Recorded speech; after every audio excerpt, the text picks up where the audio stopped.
दोस्तों, कैसे हैं आप सभी लोग। एक बार फिर से वेलकम है आपका मेरे YouTube channel study with Yogesh में। आज आपके लिए पॉलिटी का एक महत्वपूर्ण टॉपिक है, बहुत ज़्यादा कीमती टॉपिक जिसको कह सकते हैं, वो है आपात उपबंध यानी इमरजेंसी को लेके। यानी जो देश में हमारे संविधान में जिसको प्रावधान किया गया है, यानी जो आपातकाल लगता है, इमरजेंसी होती है, वो क्या होता है, क्यों लगता है, इन चीज़ों को लेके मैं आप लोगों के लिए वीडियो लेके आया हूँ। ग्रुप सी लेवल पे हालांकि सिलेबस में नहीं दिया हुआ, ध्यान से सुनना, लेकिन मेरा इतना एक्सपीरियंस है, इतना मैं एक्सपीरियंस दूँ इस चीज़ में कि ये जो आपात उपबंध वाला टॉपिक है, one of the most important topic आपकी किसी भी सरकारी तैयारी के लिए, यानी सरकारी नौकरी की तैयारी के लिए। लोअर पीसीएस वाले तो आंख बंद करके, अपर लोअर पीसीएस वाले मान के चलो यहाँ से क्वेश्चन आएगा, ठीक है, आएगा ही आएगा, जीएस का क्वेश्चन है। ग्रुप सी में कभी भी कहीं ना कहीं क्वेश्चन दिखेगा ही दिखेगा, इतना महत्वपूर्ण टॉपिक है, one of the most important topic from the polity, ठीक है। तो ये टॉपिक आपको देखना है। तो देखिए, अब हमें क्या करना है, इस टॉपिक को पढ़ना, ज़्यादा डिटेल से नहीं पढ़ाऊंगा, सिर्फ आपको समझाऊंगा कि कैसे कैसे हो सकता है। तो हेडिंग डाल लीजिए आपात उपबंध यानी इमरजेंसी प्रोविजन, ठीक है, आपात उपबंध। आपात का मतलब होता है इमरजेंसी इंग्लिश में, ठीक है, उपबंध, आपात उपबंध कर देना, ठीक है। ये बहुत इंपॉर्टेंट चैप्टर है, इसको मैं यूं ही नहीं करा रहा हूँ, इसका कुछ सोच के ही कराऊंगा। देखिए, सबसे पहले हमारे संविधान में इसका वर्णन किया गया है, और हमारे संविधान में आपात को लेके जो आर्टिकल्स हैं वो 352 से 360 तक के आर्टिकल हैं इसमें। यानी अगर आपसे कोई ये पूछेगा कि संविधान में जो आर्टिकल 352 से 360 तक जिसका प्रावधान किया गया है वो किस चीज़ का है, आपात उपबंध का। तो जैसे मैंने कहा कि हमारे संविधान में भाग बने हुए हैं, एक भाग, दो भाग। जैसे भाग 1 में क्या है, संघ और उसका राज्य क्षेत्र, भाग 2 में नागरिकता, भाग 3 में मूल अधिकार, भाग 4 में नीति निर्देशक तत्व, भाग 4 के 1 में मूल कर्तव्य, भाग 5 में संघ और उसकी कार्यपालिका, भाग 6 में उच्चतम न्यायालय, भाग 7 में राज्य की कार्यपालिका, ऐसे चलता है ना। तो ऐसे ये जो भाग है, भाग नंबर 18 में है। अब आपको कि सर ये क्या लिखते हो, भाग हमारे समझ में तो आता ही नहीं है। जैसे आप किसी किताब को पढ़ते हो, उसमें चैप्टर लिखे होते हैं ना, यूनिट 1 में ये चीजें होंगी, यूनिट 2, तो ऐसे ही संविधान में भाग लिखा है, तो भाग 18 में आपात उपबंध का प्रावधान किया गया। ये चीज आप लोग ध्यान देना। हमारे संविधान में 3 प्रकार के आपात उपबंधों की बात की गई। पहले को बोलते हैं नेशनल इमरजेंसी यानी राष्ट्रीय आपात, ठीक है। पहला कितना है, राष्ट्रीय आपात, इसको बोला गया आर्टिकल 352 के तहत, इसका अनुच्छेद भी पूछता है, ठीक है। दूसरा जो आपात पूछा गया है उसको बोलते हैं राष्ट्रपति शासन। क्या बोलते हैं उसको, राष्ट्रपति शासन। इसका जो अनुच्छेद है वो है अनुच्छेद 356। और तीसरा जो है वित्तीय आपात है, यानी फाइनेंशियल इमरजेंसी, वित्तीय आपातकाल, फाइनेंशियल इमरजेंसी, ये है आर्टिकल 360। तो आपसे पहली बात ये याद रखना, इन तीनों के अनुच्छेद पूछता है। यानी राष्ट्रीय आपात का कौन से अनुच्छेद में प्रावधान किया गया है, आर्टिकल 352 में। राष्ट्रपति शासन का किस अनुच्छेद में वर्णन किया गया है, 356 में। वित्तीय आपात का किस अनुच्छेद में वर्णन किया गया है, 360 में। 3 के 3 क्वेश्चन इंपोर्टेंट हैं, ठीक है। तीनों के आर्टिकल आपको याद रखने होंगे, ये विथ आर्टिकल आप लोग क्या रखोगे, याद रखोगे, ठीक है। अब कंफ्यूज मत होना, इसमें आर्टिकल भी लिख दूं। ये आर्टिकल 356 है, ये आर्टिकल 360 है, और ये आर्टिकल 352 है। ये देखिए, ये है। अब देखिए, ये आपात का मतलब क्या होता है, इमरजेंसी होती क्या है। संविधान ने कुछ ऐसे चीज़ें बताई हैं, राष्ट्र में कभी कभी कुछ भी चीज़ें हो सकती हैं।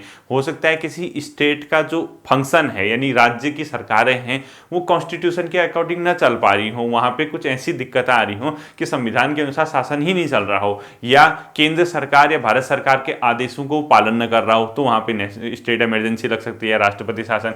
या हो सकता है किसी ने अटैक कर दिया या हथियारों के साथ विद्रोह कर दिया, तो नेशनल इमरजेंसी लग सकती है। या फाइनेंस को लेकर दिक्कत आ गई, पैसे वैसे की कमी होगी, तो बहुत ज़्यादा प्रॉब्लम आ गई, तो ये वित्तीय आपात लग सकता है। ये चीज़ें आप लोगों को देखनी है। अब सबसे पहले आता है हमारे देश में आपात उपबंध कहाँ से लिए गए हैं।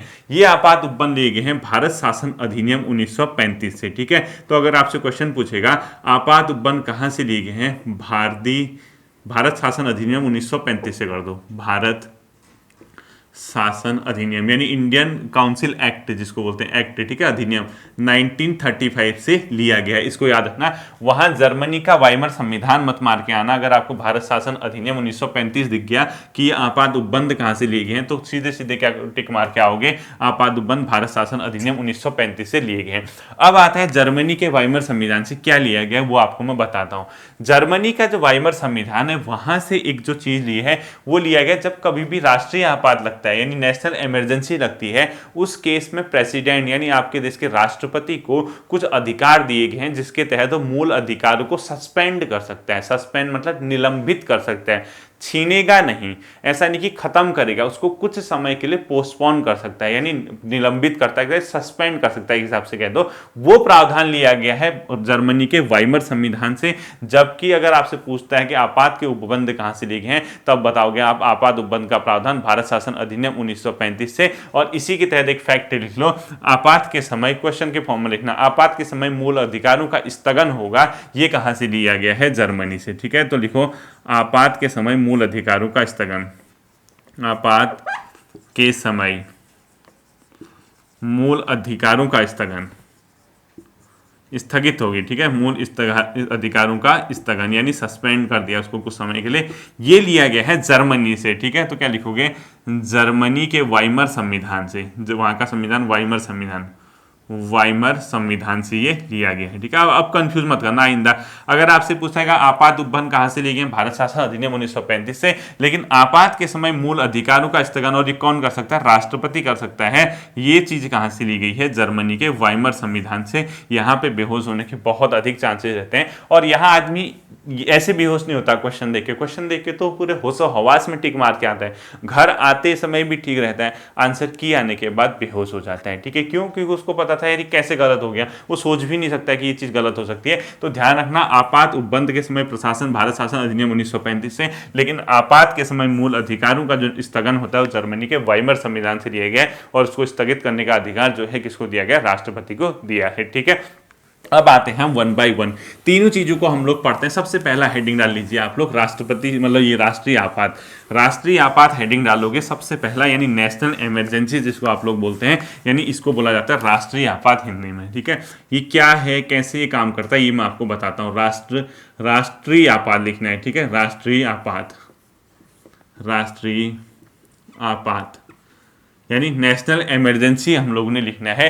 तो ये राष्ट्रीय आपात, सबसे पहली चीज आपको ये पूछेगा, भारत के संविधान के किस अनुच्छेद में राष्ट्रीय आपात का वर्णन किया गया है, आप बताओगे आर्टिकल नंबर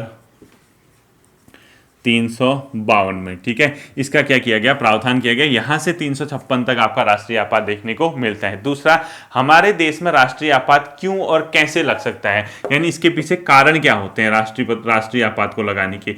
यदि कहीं कभी युद्ध हो गया, ठीक है, यानी कहीं वॉर वगैरह हो गया, हमारे देश वगैरह में किसी ने अटैक कर दिया या युद्ध हो गया किसी के साथ, या किसी ने बाहर से अटैक कर दिया यानी बाह्य आक्रमण किसी देश ने कर दिया, ठीक है, यानी कहीं से हमारे देश में अटैक हो गया, बाह्य आक्रमण, या सशस्त्र विद्रोह। सशस्त्र विद्रोह मतलब हथियारों के साथ किसी एक खास वर्ग ने क्या कर दिया, विद्रोह कर दिया, तो सशस्त्र मतलब हथियार, ठीक है, सशस्त्र विद्रोह, सशस्त्र विद्रोह, इनके साथ अगर किसी ने अगर ये काम कर दिए तो देश में क्या लग सकता है, किसी एक भाग में या कंप्लीट देश में, कहीं भी एक पर्टिकुलर इलाके में भी लग सकता है राष्ट्रीय आपात, या पूरे देश में भी लग सकता है। इन तीन कारणों के आधार पर लगता है, ये आप लोगों को ध्यान रखना है, ठीक है।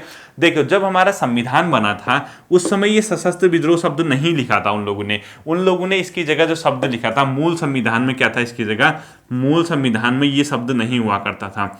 मूल संविधान में जो शब्द था उसके जगह था आंतरिक अशांति, आंतरिक अशांति यानी इंटरनल अगर पीस नहीं है यानी शांति नहीं है तो ये था, ठीक है। अब आंतरिक अशांति का अर्थ नहीं समझ आया, लिख तो संविधान ने आंतरिक अशांति दिया, लेकिन ये आंतरिक अशांति होती क्या है, इसके एक बहुत ज्यादा संभावनाएं रही कि इसका मिसयूज किया जा सकता है, ठीक है। अगर कुछ भी हो तो सरकार कह देगी कि आंतरिक अशांति है तो हमने लगा दिया, लेकिन क्या उसके पीछे राजनीतिक निहितार्थ हैं, क्या अपने हित के लिए लगा रखा है, क्या चुनाव को देख के लगा रखा है, कई इसमें क्वेश्चन उठे थे। तो उसकी जगह हमने क्या किया, 44वां संविधान संशोधन किया, यानी 44th कॉन्स्टिट्यूशनल अमेंडमेंट किया, 44वां संविधान संशोधन किया, 44th कॉन्स्टिट्यूशनल अमेंडमेंट, ठीक है।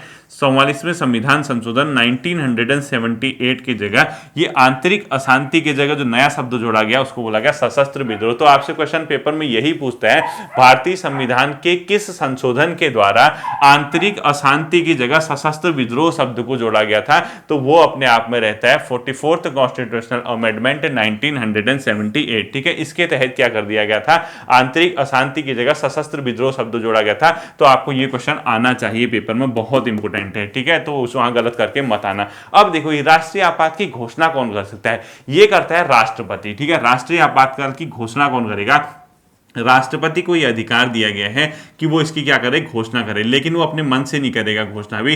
ये घोषणा सिर्फ तब होगी जब वो केंद्र का मंत्रिमंडल यानी सेंट्रल लेवल की जो कैबिनेट है वो राष्ट्रपति को ऐसा करने को कहे, यानी संघ के मंत्रिमंडल के लिखित आदेश पे ये ऐसा कर सकता है, बिना नहीं करेगा। तो ब्रैकेट में लिखो केवल संघ के मंत्रिमंडल यानी केंद्रीय कैबिनेट जिसको बोलते हैं, ठीक है, मंत्रिमंडल के लिखित आदेश में ऐसा कर सकता है, वरना नहीं करेगा।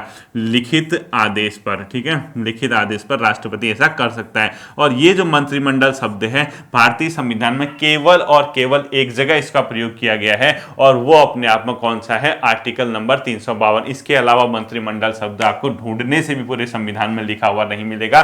तो ये क्वेश्चन भी पेपर में पूछता है भारतीय संविधान के केवल एकमात्र उस अनुच्छेद का नाम बताइए जिसमें मंत्रिमंडल शब्द प्रयोग किया गया है, और उसका आंसर है 352, ठीक है। तो नोट करके लिखो आर्टिकल नंबर 352 में मंत्रिमंडल शब्द का प्रयोग किया गया है। आर्टिकल 352 में मंत्रिमंडल यानी कैबिनेट शब्द का प्रयोग, ठीक है, मंत्रिमंडल शब्द का प्रयोग सिर्फ इसी में हुआ है, ठीक है। और इसके अलावा मंत्रिमंडल शब्द का पूरे संविधान में कहीं भी प्रयोग नहीं है। ये स्टार क्वेश्चन है, इंपोर्टेंट क्वेश्चन है, पेपर में आता है, ठीक है। तो राष्ट्रपति कैसे कर सकता है, संघ के लिखित आदेश पे ये कर सकता है। अब देखिए जैसे राष्ट्रपति को घोषणा कर दी कि चलो भाई हम लोग क्या कर रहे हैं, नेशनल इमरजेंसी लगी, हमें कैसे पता, संघ के लिखित आदेश पे हमें ये चीज मिली, आपको ये ध्यान रखना है, ठीक है। अब जैसे ही ये सब चीजें होती है संघ के लिखित आदेश पे मिला, तो राष्ट्रीय आपात के समय याद रखना जो संसद होती है ये संसद अपने बहुमत से इसको पास करेगी, और बहुमत के साथ साथ 2/3 यानी विशेष बहुमत के द्वारा राष्ट्रीय आपात को क्या करना पड़ता है, पास करवाना पड़ता है, ठीक है। तो ये विशेष बहुमत क्या होता है, संसद में जितने सदस्य होंगे यानी दोनों सदनों के अलग अलग, तो वो तो अपने टोटल जितने सदस्य हैं उसके हाफ से एक ज्यादा, उतने का तो क्या होगा ही होगा, 7 होगा ही होगा। उसके बाद जिस दिन इसको पास करवाया जा रहा होगा 2/3 मेंबर यानी जितने मेंबर हैं उसका 2/3 अगर मेंबर इसको पास कर देंगे तो इसको अप्रूव माना जाएगा, ठीक है। तो इसको लिखो संसद के विशेष बहुमत द्वारा इसको पास करना होता है, संसद के विशेष बहुमत द्वारा पास, संसद के विशेष बहुमत द्वारा यानी स्पेशल मेजोरिटी द्वारा, बहुमत द्वारा इसको क्या करना होता है, पास करना होता है। ये याद रखना तभी लगेगी, ठीक है, पास करना होता है। ये क्वेश्चन आपसे पूछता है कि नेशनल इमरजेंसी जो है अगर उसको घोषित कर दिया तो उसको अगर संसद से अप्रूवल लेना होगा तो उसके लिए कैसी मेजोरिटी चाहिए, विशेष बहुमत चाहिए। अब आप कहोगे विशेष बहुमत क्या होता है, विशेष बहुमत कुछ भी नहीं है। जैसे टोटल सपोज आपके कोई एक कंडीशन है 100 मेंबर किसी सदन में है, ठीक है, लोकसभा में सपोज 100 मेंबर हैं, तो उनमें क्या होगा 51 सदस्यों का तो पहले क्या होगा उसका साथ होगा ही होगा, 51 सदस्य कहेंगे ठीक है हम तुम्हारे साथ हैं, और जिस दिन वोटिंग हो रही होगी चलो हम इसको पास करते हैं, उस दिन 2/3 यानी 100 का 2/3 कितना होता है, 66 मेंबर उसको क्या करें, पास करवाएं कि हम इसके साथ हैं। इसको बोलते हैं स्पेशल मेजोरिटी। स्पेशल मेजोरिटी का मतलब है टोटल सदस्यों का बहुमत प्लस मतदान देने वाले उपस्थित व मतदान देने वाले सदस्यों का 2/3 जो बोला जाता है उसको क्या बोला जाता है, विशेष बहुमत बोला जाता है। आप लोगों को हमेशा ही याद रखना होगा, ठीक है। अब क्वेश्चन उठता है कि राष्ट्रीय आपात की उद्घोषणा को संसद द्वारा कितने समय में अनुमोदन देना होगा, तो इसको 1 माह के अंदर संसद का अप्रूवल मिलना चाहिए, ठीक है। तो लिखो 1 माह के अंदर संसद का अप्रूवल, 1 माह के अंदर संसद का अप्रूवल यानी संसद ने इसको क्या किया होना चाहिए, अप्रूव किया होना चाहिए, ठीक है। संसद का अप्रूवल यानी अप्रूवल मतलब अनुमोदन, यानी संसद क्या करेगी 1 महीने के अंदर इसको अनुमोदित कर देगी कि हम इसके पक्ष में, अगर नहीं किया तो ये राष्ट्रीय आपात स्वयं ही क्या हो जाएगा, एंड माना जाएगा। बाई चांस संसद ने इसको कर दिया उसके बाद ये क्या कर सकती है, 6 महीने तक इस राष्ट्रीय आपात को परिवर्तन में ला सकती है, यानी कहीं ना कहीं आप देखोगे तो 6 माह तक इसका परिवर्तन में रहना उचित है, यानी 6 महीने तक ये क्या रह सकती है, नेशनल इमरजेंसी रह सकती है। और ये आपका क्वेश्चन पेपर में पूछा जा सकता है कि नेशनल इमरजेंसी कितने समय तक के लिए परिवर्तन में रह सकती है, तो आप लिखोगे 6 माह तक इसका परिवर्तन में रह सकते हैं, ठीक है, 6 माह तक प्रवर्तन में रह सकती है, लिखो 6 माह तक प्रवर्तन में रह सकती है। ये आपका पेपर में पूछ सकता है, तो आपको पूरा कंप्लीट हो जाना चाहिए, कंफ्यूज मत करना। पहले संसद क्या करेगी, जैसे लग गया 1 माह के अंदर इसको अप्रूव करना होता है स्पेशल मेजोरिटी से, स्पेशल मेजोरिटी से अप्रूव कर दिया तो 6 महीने तक ये क्या रह सकती है अपने आप में, मतलब नेशनल इमरजेंसी लगी रह सकती है, ठीक है। मैक्सिमम 6 माह तक इसको लगाया जा सकता है। अब सपोज इसको वापस करना हो तब का क्या कंडीशन होगी, यानी अगर आपको नेशनल इमरजेंसी को वापस लाना है तो उस केस में क्या होगा, हमेशा याद रखना, राष्ट्रपति क्या कर सकता है, संसद के अनुमोदन की आवश्यकता नहीं है, राष्ट्रपति इसको वापस ले सकता है या लोकसभा अपने साधारण बहुमत से इस नेशनल इमरजेंसी को वापस ले सकती है, ठीक है। तो अगर लिखो नेशनल इमरजेंसी वापस लेनी होगी तो कैसे होगा, देखो राष्ट्रपति वापस कौन लेगा इसको, राष्ट्रपति इसको क्या कर सकता है, वापस ले सकता है। एक चीज आप इसको ध्यान रखना। दूसरी चीज अगर आपको ये पूछेगा कि जैसे राष्ट्रपति ने इसको वापस ले लिया तो एक चीज क्वेश्चन ये पूछ सकता है कि इसमें क्या संसद के अनुमोदन की आवश्यकता है, जी नहीं, बिल्कुल नहीं है, ठीक है। राष्ट्रपति संसद के अनुमोदन के बिना भी दे सकता है, संसद के अनुमोदन के बिना, ठीक है, संसद के अनुमोदन के बिना इसको क्या कर सकता है, वापस ला सकता है। आप लोग इसको ध्यान रखना, संसद के अनुमोदन के बिना इसको क्या कर सकता है, वापस ला सकता है, एक चीज इसको याद रखना। दूसरा चीज, लोकसभा इसको साधारण बहुमत से क्या करवा सकती है, खत्म करवा सकती है। दूसरा कैसे वापस आ सकता है, लोकसभा साधारण बहुमत से, ठीक है, लोकसभा साधारण बहुमत से इसको क्या कर सकते हैं, वापस कर सकते हैं, यानी जितने मेंबर है उसके आधे से एक ज्यादा से बहुमत से इसको क्या कर सकते हैं, वापस ले सकते हैं। इसको आपने ध्यान रखना है, ठीक है। तो आपको पूरा नेशनल इमरजेंसी समझ आ गया होगा, राष्ट्रीय आपात कैसे लगता है, क्या लगता है, वापस कौन लेता है, कौन लगाता है, क्या नहीं लगाता है। ये वापस राष्ट्रपति ले सकता है संसद के अनुमोदन के बिना, और लोकसभा इसको साधारण बहुमत से भी क्या कर सकती है, वापस ले सकते हैं, इसको ध्यान रखना। अब क्वेश्चन उठता है, क्या इसका न्यायिक पुनरावलोकन हो सकता है, जुडिशियल रिव्यू हो सकता है, क्या इसको न्यायिक रूप से इसको चैलेंज किया जाता है, बिल्कुल किया जाता है। स्टार्टिंग में नहीं था, लेकिन 44th कॉन्स्टिट्यूशनल अमेंडमेंट 1978 के तहत यह व्यवस्था की गई कि इसका न्यायिक पुनरावलोकन हो सकता है कि कहीं नेशनल इमरजेंसी किसी दुर्भावना से प्रेरित होकर तो नहीं किया, ठीक है। तो इसमें लिखो न्यायिक पुनर्लोकन हो सकता है, न्यायिक पुनर्लोकन हो सकता है, ठीक है। यानी इसको क्या कर सकते हो आप लोग, न्यायिक रूप से पुनर्लोकन कर सकते हो, यानी कहीं ना कहीं इसका जुडिशियल रिव्यू हो सकता है। ध्यान रखना, पुनर्विलोकन लिख दो, पुनर्लोकन जो पुनर्विलोकन लिख दो इसको, ठीक है, पुनर्विलोकन हो सकता है, इसको ध्यान रखना, पुनर्विलोकन हो सकता है इसका। और ये कब किया गया था, 44th कॉन्स्टिट्यूशनल अमेंडमेंट 1978 के तहत। कब किया गया था, 44th कॉन्स्टिट्यूशनल अमेंडमेंट 44वें संविधान संशोधन 1978 के तहत संविधान में चेंजेस किए और एक ये संविधान में संशोधन किया और कहा कि इसका क्या किया जा सकता है, अपने आप में जुडिशियल रिव्यू हो सकता है। ये तो था बेसिक चीज। अब देखो इसका प्रभाव क्या पड़ता है, ध्यान रखना, कभी भी जैसे ही नेशनल इमरजेंसी एक्टिव होगी, यानी कुछ नहीं करना आपको ज्यादा इसको टेंशन लेके, जैसे ही नेशनल इमरजेंसी एक्टिव होती है, यानी आर्टिकल 352 अगर देश में लग गया, बाई चांस किसी कंडीशन में ऐसा आया कि आर्टिकल 352 एक्टिव हो गया, तो मैं इसको ऐसी फ्लो चार्ट में बनाऊंगा। देखो नेशनल इमरजेंसी यानी अगर आर्टिकल नंबर 352 एक्टिव हो गया, ठीक है, यानी आर्टिकल 352 क्या हो गया, एक्टिव हो गया आर्टिकल।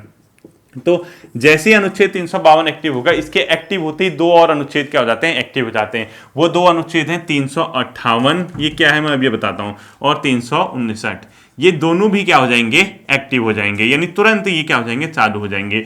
358 क्या कहता है, जो आपका 300 आर्टिकल नंबर 19 है, जिसमें स्वतंत्रता के संबंधित यानी अभिव्यक्ति की स्वतंत्रता, सभा करने की स्वतंत्रता, घूमने की स्वतंत्रता, उसको सस्पेंड कर देगा। कौन सा, 358। तो सिंपल सी बात है, जैसे ही राष्ट्रीय आपात लगता है सभी मूल अधिकार निलंबित नहीं होते, हमेशा याद रखना। जैसे ही ये एक्टिव होगा, इसके तहत ये दो एक्टिव होंगे, और ये कुछ ना कुछ तो कहेंगे ना, इसके अंदर कोई ना कोई प्रावधान होगा, बिल्कुल होगा इनके अंदर प्रावधान। ये वाला जो है पहला वाला है, ये कहता है भाई साहब अगर ये एक्टिव हो गया तो मेरे अंदर ये लिखा है कि जो आर्टिकल 19 है वो सस्पेंड हो जाएगा, यानी आर्टिकल 19 क्या हो जाएगा, खत्म हो जाएगा। खत्म का मतलब उसको सस्पेंड कर दिया जाएगा राष्ट्रपति के द्वारा, यानी निलंबित कर दिया जाएगा। और निलंबित के मतलब आर्टिकल 19 में क्या है, आप सब लोग जानते हैं, इसका निलंबन हो जाएगा। यानी जैसे आपके स्वतंत्रता के जो अधिकार है 19 में दिए गए हैं, प्रेस की स्वतंत्रता वगैरह जितना भी दिया आपको, ठीक है, घूमने की स्वतंत्रता, अभिव्यक्ति की स्वतंत्रता, बोलने की स्वतंत्रता, निर्बाध रूप से एक राज्य से दूसरे राज्य में जाने की, ये क्या हो जाएगा, निलंबित हो जाएगा इसके, यानी ये मूल अधिकार क्या हो जाते हैं आपके कुछ समय के लिए निलंबित।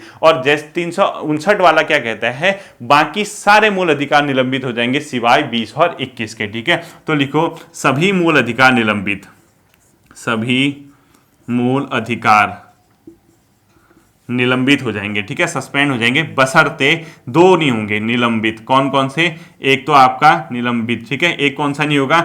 आर्टिकल 20 व 21 को छोड़कर, ये दो नहीं होंगे। बस सिंपल है, मैंने कुछ नहीं कहा, इतना कॉम्प्लिकेटेड मैंने बनाया ही नहीं। मैंने आपसे क्या कहा? आर्टिकल 352 एक्टिव होते हैं, ये दो एक्टिव हो जाते हैं। ये कहता है 19 सारे खत्म हो जाएंगे, निलंबित हो जाएंगे, और ये कहता है क्या? सभी मूल अधिकार निलंबित हो जाएंगे सिवाय आपके 20 और 21 के। वो कैसे होता है वो देखिए आप लोग, ठीक है, कुछ नहीं है, कॉम्प्लिकेटेड नहीं है। 352 एक्टिव हुआ, नेशनल इमरजेंसी लगी, आर्टिकल 358 ने कहा ऐसा है भाई, मेरे अंदर संविधान वालों ने लिखा है कि अगर ये एक्टिव होता है तो ये 300 आर्टिकल 19 क्या हो जाएगा? निलंबित हो जाएगा। ठीक हो गया, इसने कहा। अब आप उस टाइम जैसे नेशनल इमरजेंसी लगी होगी तो राष्ट्रपति ने अगर ये आर्टिकल 19 एक्टिव कर दिया तो आप ऐसा नहीं कि यहाँ से मन से अगर आप कहीं भी घूमने चले जाएंगे, अगर आपको कोई रोका जाता है तो आप उस समय ये नहीं कहोगे कि मेरे मूल अधिकारों का हनन हो रहा है, क्योंकि राष्ट्रपति को क्या दी गई है? पावर दी गई है, ध्यान रखना इसको। दूसरा 359 जैसी कहेगा कि मैं ये अगर एक्टिव होता है तो मेरे अंदर ये लिखा गया कि सभी मूल अधिकार निलंबित हो जाएंगे सिवाय 20 और 21 के। तो अगर कभी पेपर में आता है क्या आर्टिकल 352 के तहत सभी मूल अधिकार निलंबित हो जाते हैं? बिल्कुल नहीं होते हैं,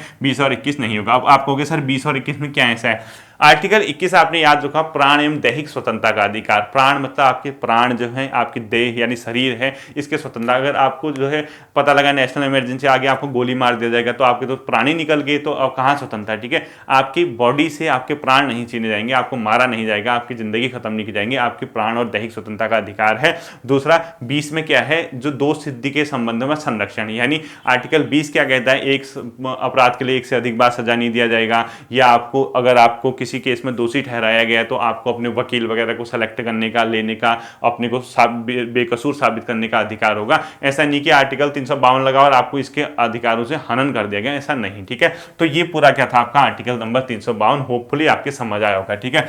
दूसरा आता है राष्ट्रपति शासन। क्या लिखोगे?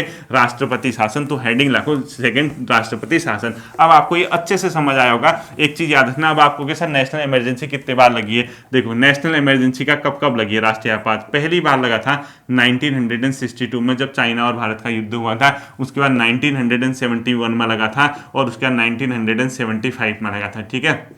तो ये 71 वाला 77 है, और 75 से 77 भी ऐसे आता है। तो आप सिंपल सा याद रखो, ये तीन कब कब लगे थे, ये आंतरिक अशांति के आधार पर बताया जाता है। इसी के बाद इसको संशोधित करके सशस्त्र विद्रोह किया गया। इसमें बांग्लादेश वॉर के समय, जिसमें बांग्लादेश स्वतंत्र हुआ, उस समय लगा था। भारत पाकिस्तान युद्ध, भारत चीन युद्ध के समय नेशनल इमरजेंसी लगी थी, ठीक है। ये आपकी समझ आ गया होगा। तो अगला जो आता है आपका, वो आता है राष्ट्रपति शासन। क्या लिखोगे? राष्ट्रपति शासन। ये क्या है?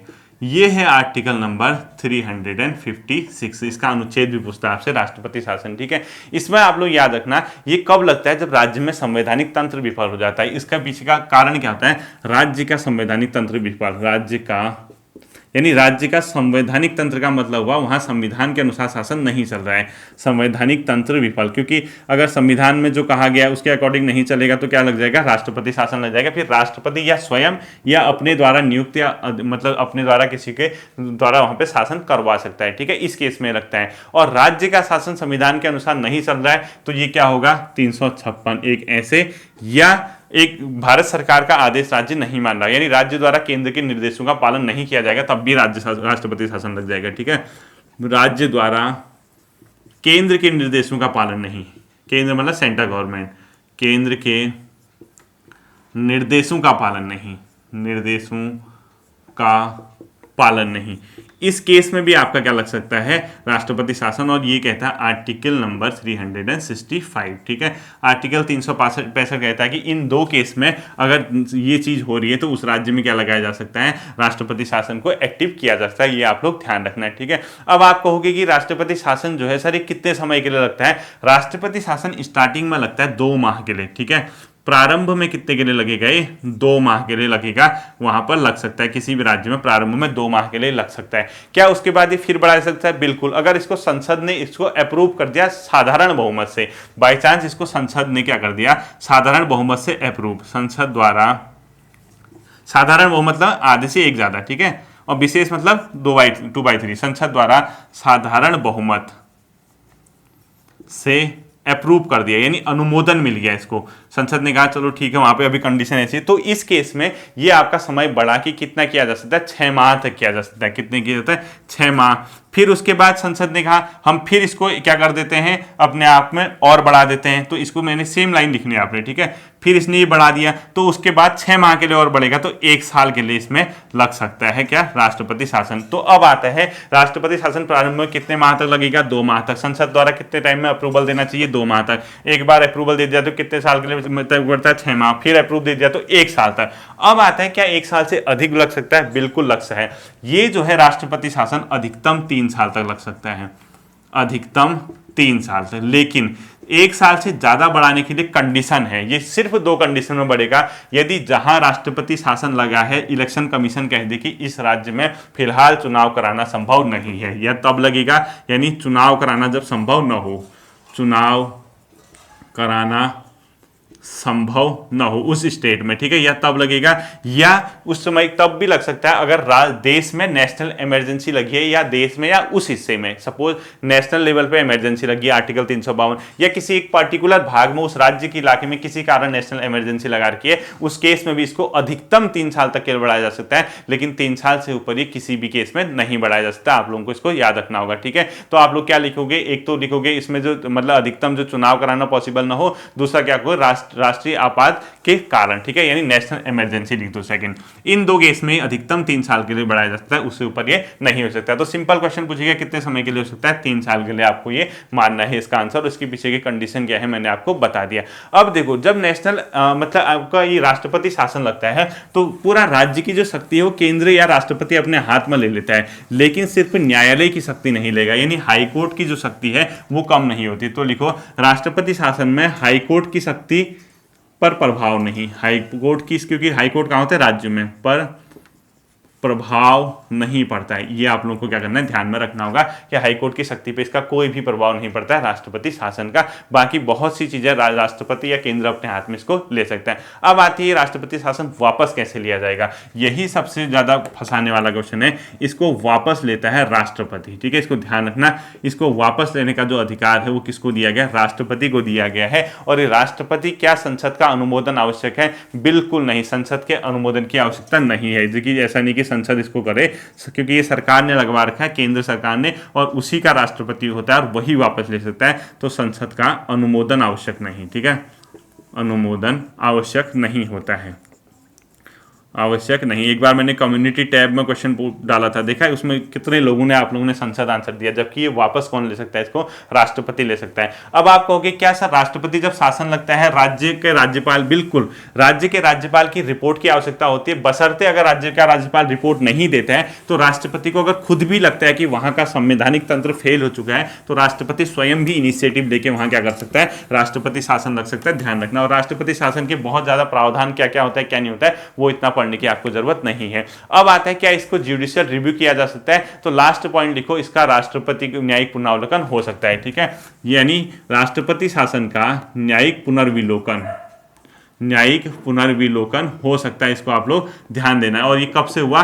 44th कॉन्स्टिट्यूशनल अमेंडमेंट 1978 से इसको क्या मिला, अप्रूवल मिला। याद रखना, न्यायिक पुनरावलोकन इसको हो सकता है, ठीक है, इसको हमेशा आप लोग ध्यान रखना। और राष्ट्रपति शासन को मृत पत्र किसने कहा, लिखो राष्ट्रपति यानी प्रेसिडेंट रूल को मृत पत्र किसने कहा, ठीक है, मृत पत्र किसने कहा, अंबेडकर साहब ने, ठीक है, BR अंबेडकर ने इसको क्या कहा, अंबेडकर ने क्या कहा, इसको मृत पत्र कहा। अब आपका क्या काम होगा, पहली बार प्रेसिडेंट रूल कहां लगा, एक क्वेश्चन ये लिखोगे। सर्वाधिक समय तक कहां लगा, खुद नेट से सर्च करो या किताबों से पढ़ो। यूके में कब लगा, कितने दिन तक लगा, कितने दिन तक लगा, ठीक है, ये क्वेश्चन आपको पता होने चाहिए। पहली बार राष्ट्रपति शासन कब लगा, सर्वाधिक समय तक कहां लगा, उत्तराखंड में कब लगा और कितने दिनों तक लगा, ये आपको ढूंढने हैं। आज के आपका ये होमवर्क होगा। अंतिम आता है आपका क्या, वित्तीय आपातकाल, ठीक है, यानी फाइनेंशियल इमरजेंसी। ये एक ऐसा आर्टिकल है जिसका आज तक भारत में प्रयोग नहीं हुआ है, यानी वित्तीय आपात। ये है आपका आर्टिकल नंबर 360 में, ठीक है, ये है क्या, वित्तीय आपात। ये इसका आज तक भारत में प्रयोग नहीं हुआ है, पहली बार याद रखना। इसका लिखो प्रयोग नहीं है, अभी तक नहीं लगा है, ठीक है, अभी तक लागू नहीं हुआ, कभी भी होना भी नहीं चाहिए, ठीक है, अभी तक लागू नहीं हुआ है, ये आप लोगों को आर्टिकल मतलब इसको याद रखना है। और दूसरा, इसकी घोषणा राष्ट्रपति कर सकता है, इसकी भी न्यायिक समीक्षा हो सकती है, इसकी भी घोषणा क्या करता है, राष्ट्रपति कर सकता है, राष्ट्रपति, और इसका भी जुडिशियल रिव्यू हो सकता है। तो आप लोग पूरा लिखना है, ठीक है, न्यायिक समीक्षा हो सकती है, यानी जुडिशियल रिव्यू इसकी हो सकती है। और कब से हुई, 44th कॉन्स्टिट्यूशनल अमेंडमेंट से, ठीक है, 44th कॉन्स्टिट्यूशनल अमेंडमेंट 1978, यानी 44वें संविधान संशोधन 1978 के तहत इसकी भी क्या हो सकती है अपने आप में। तो ये कितने समय के लिए लगता है, 2 माह तक के लिए लग सकता है प्रारंभ में, ठीक है, इसका समय क्या है, प्रारंभ में कितने समय तक के लिए लगता है, 2 माह। और एक बार संसद ने इसको अप्रूव कर दिया, संसद के अप्रूवल के बाद ये अनिश्चित काल तक रख सकता है, जब तक कि राष्ट्रपति इसको वापस न लिखे, ठीक है। तो लिखो संसद के अप्रूव के बाद, संसद के अप्रूव यानी अनुमोदन, संसद के अनुमोदन के बाद अनिश्चित काल के लिए, अनिश्चित काल हेतु ये लग सकता है। और इसको वापस कौन लेगा, राष्ट्रपति जब चाहे, ठीक है। अनिश्चित काल का मतलब हुआ 10 दिन, 15 दिन, 2 साल, 3 साल, जब तक फाइनेंशियल कंडीशन सही नहीं होती, ठीक है, राष्ट्रपति। अब देखो कई चीज़ें हैं, अब आप कहोगे सर जैसे डिटेल से पढ़ाना, या अगर कहीं मेंस वगैरह के एग्जाम होते हैं, कहीं इंटरव्यू वगैरह होता है, फिर तो इसको डिटेल से पढ़ाया जा सकता है कि फाइनेंशियल कंडीशन में क्या क्या होता है, किसके वेतन पर प्रभाव नहीं पड़ता है, कि मतलब किसकी वेतन में कटौती होती है, सरकार क्या क्या कर सकती है, वो इतना आपने पढ़ना नहीं, क्योंकि वनडे एग्जाम है, ठीक है। उम्मीद करता हूं आपकी ये समझ आया होगा। आप लोग इसको पूरा क्या करेंगे, एक बार अच्छे से आप लोग इसको रिवाइज करना, आपका ये टॉपिक बहुत इंपॉर्टेंट है। फिर मिलता हूं आपके साथ अगले क्लास पे, अपना ध्यान रखिए, थैंक यू।